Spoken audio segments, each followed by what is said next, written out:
very early voting is going to end tomorrow, 8:30 in the morning till 6 tomorrow afternoon. Your last day to vote early before the election on Tuesday. And with the election just days away, News 19's Becky Buds breaks down how much money candidates for state and national races have raised so far.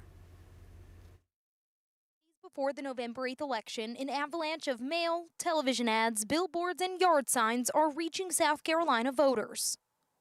Every time you turn on the TV is one on there. So. It doesn't bother me. I know they're doing what they need to do, but they don't sway me a whole lot. There's no telling who will be victorious on November 8th, but public records can tell us who raised the most cash during the campaign season. Candidates are required to report those figures to the State Ethics Commission. So when you see a candidate really outraising another candidate, that's a pretty strong indication that they're going to have a lot of success.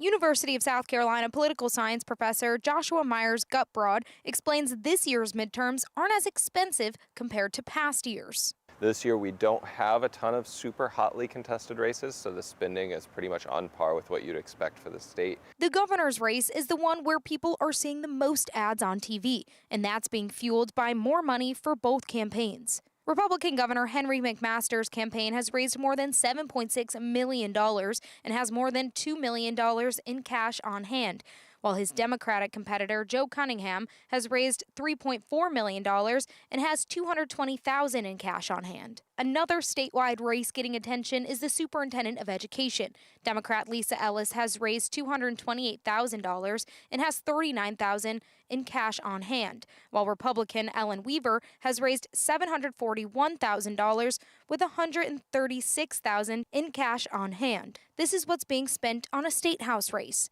For House District 75 in Richland County, incumbent Republican Kirkman Finley has raised $158,000 with $3,000 in cash on hand. His Democratic challenger Heather Bauer has raised $50,000 with $10,000 in cash on hand. Gutbrod adds several factors impact elections much more than candidate spending. Especially in a state like South Carolina, incumbency is huge. Partisanship is also really important. In Columbia, Becky Buds, News 19 WLTX.